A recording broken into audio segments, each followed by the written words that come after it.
Direct selling industry का future क्या है, इस बिजनेस की सच्चाई क्या है, लोग इस बिजनेस के बारे में बताने से क्यों कतराते हैं, लोग इस बिजनेस में काम करना क्यों नहीं चाहते हैं, क्यों डायरेक्ट सेलिंग बिजनेस में इतनी नेगेटिविटी है, क्या है इसकी वजह।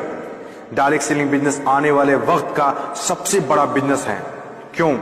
अगर आज आप दूसरी कंट्रीज को देखें, जो कंट्रीज आज डेवलप्ड है, उन सभी कंट्रीज के अंदर डायरेक्ट सेलिंग बिजनेस का बहुत ज्यादा प्रायोरिटीज दी जाती है, क्योंकि डायरेक्ट सेलिंग बिजनेस लोगों का बिजनेस है और जब तक दुनिया में लोग रहेंगे तब तक ये बिजनेस चलता रहेगा, क्योंकि ये बिजनेस लोगों पर डिपेंडेड है। जब तक लोग खाते रहेंगे, नहाते रहेंगे, कपड़ा पहनते रहेंगे, तब तक ये बिजनेस आपका चलता रहेगा। अपने इंडिया में कुछ लोग इसे फंसने फंसाने का काम बोलते हैं और कुछ लोग ये मानते हैं जिनके पास करने को कोई काम नहीं होता वे लोग ये काम करते हैं। मैं उन सारे लोगों से सहमत हूं, क्योंकि उन लोगों के पास अभी तक इस बिजनेस का प्रॉपर नॉलेज नहीं पहुंच पाई है। ये हम लोगों की जिम्मेदारी है कि इतनी पावरफुल और ब्यूटीफुल इंडस्ट्री के बारे में लोगों को समझाएं। दुनिया में कुछ ऐसे भी काम होते हैं जो लोगों को आसानी से समझ में नहीं आते हैं। एक छोटा सा एग्जांपल देता हूं। हम लोग दिन भर फेसबुक, व्हाट्सएप और यूट्यूब कितना यूज करते हैं और इसके लिए आपसे एक भी पैसा नहीं लिया जाता है। तो जरा सोचिए उनकी कमाई कैसे होती होगी, जबकि फेसबुक दुनिया के टॉप 10 बिजनेस में आता है कमाई के मामले में। कुछ लोग सोचते हैं अगर फेसबुक जब हमसे पैसा नहीं लेता है तो कमाता कैसे होगा। कुछ लोग सोचते हैं पता नहीं कमाता भी होगा कि नहीं। कुछ लोग कहते हैं जो डाटा हम लोग यूज करते हैं उससे कमाता है। डाटा का पैसा सिम वाले को जाता है, जिसका सिम हम लोग यूज करते हैं, चाहे वो एयरटेल हो या जियो हो। ना तो जानते हैं और ना ही जानना चाहते हैं कि कमाई आखिर कैसे होती है। दोस्तों, सबसे पहले आपके लिए ये जानना जरूरी है कि कोई भी इंडस्ट्री कैसे चलती है और कैसे बनती है। किसी भी नई इंडस्ट्री को चलने के लिए 4 फेज से गुजरना होता है। पहला जो फेज होता है वो होता है नेगेटिव फेज, और आज direct selling industry negative phase में है। ये फेज हर नई इंडस्ट्री को झेलना ही पड़ता है। जब भी मार्केट में नया बिजनेस आता है तो लोग पहले उसे ठीक से समझ नहीं पाते हैं और अनदेखा कर देते हैं। जैसे बैंकिंग सेक्टर के साथ हुआ, इंश्योरेंस सेक्टर के साथ हुआ, टेलीकॉम इंडस्ट्री के साथ हुआ। पहले ना तो लोग बैंक में पैसा जमा करते थे और ना ही इंश्योरेंस लेते थे, क्योंकि इंडस्ट्री नई थी, लोग डरते थे, किसी पर भरोसा नहीं था। लेकिन आज देखिए यही इंडस्ट्री है जिसके बिना किसी राज्यों की कल्पना करना असंभव है। जब नई नई प्लास्टिक इंडस्ट्री स्टार्ट हुआ तो 95% लोगों ने इनकार कर दिया ये कहकर कि यह पॉसिबल नहीं है।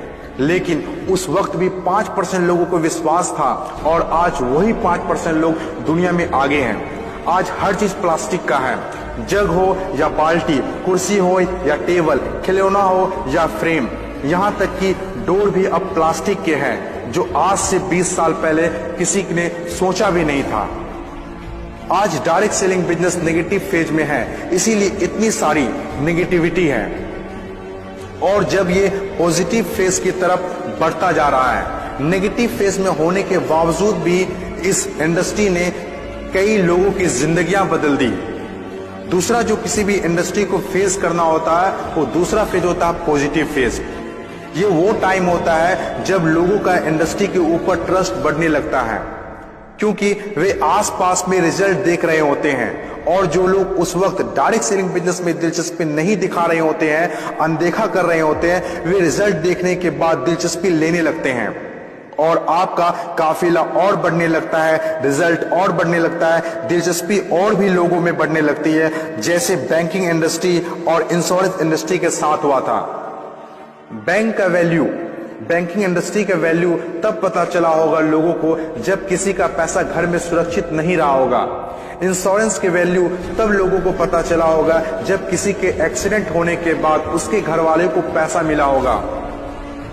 तीसरी जो किसी भी इंडस्ट्री का फेज होता है वो होता है ग्रोथ फेज। जब एक बार लोगों को इंडस्ट्री पर भरोसा होने लगता है तो उनकी ग्रोथ बहुत तेजी से होने लगती है, क्योंकि ऐसे फेज में लोगों को ज्यादा समझाने की जरूरत नहीं होती है। और जब तक कोई कंपनी ग्रोथ फेज में नहीं आती है तब तक लोग उसके साथ जुड़ना पसंद नहीं करते हैं और जैसे कंपनी ग्रोथ फेज में एंटर करती है तो लोग उसके साथ ऑटोमेटिक जुड़ना और काम करना स्टार्ट कर देते हैं। चौथी और आखिरी फेज, हर इंडस्ट्री को इससे गुजरना ही होता है, कंपटीशन फेज।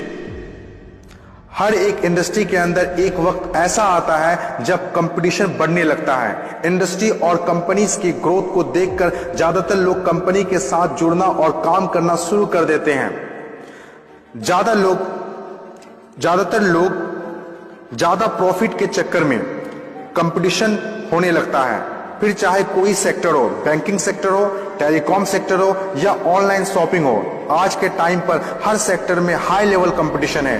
ये टाइम हम सब के लिए बेस्ट टाइम है इस इंडस्ट्री को जानने के लिए, समझने के लिए और इसे करने के लिए। According to FICCI, direct selling industry का मार्केट साइज 6000 करोड़ आंका गया है। आज तक जितना हुआ है उसको देखते हुए फिक्की ने डिक्लेयर किया है कि डायरेक्ट सेलिंग बिजनेस 2020 से 25 तक 645 अरब तक की हो जाएगी। आपको इस बात को जानना बहुत जरूरी है कि अमेरिका, ऑस्ट्रेलिया, चीन, जापान, कोरिया और सिंगापुर जैसे बहुत बड़ी बड़ी डेवलप्ड कंट्रीज ने डायरेक्ट सेलिंग बिजनेस को बहुत हद तक अपना लिया है और वहां के सिटीजन भी बहुत जागरूक हैं। बदलाव के बिना तरक्की नहीं की जा सकती है और जो लोग अपने सोचने का तरीका नहीं बदल पाते हैं वे लोग अपनी जिंदगी में कुछ भी नहीं बदल पाते हैं। नोकिया, कोडेक जैसी बड़ी बड़ी कंपनियां चलाने वाले लोग भी अपने सोचने का तरीका नहीं बदल पाए, इसीलिए अपनी शानदार शुरुआत के बाद भी वो वक्त के साथ इतिहास के हिस्सा बन गए। इन तमाम बातों से मैं एक बात बताना चाहता हूं, बदलाव ही प्रकृति का नियम है।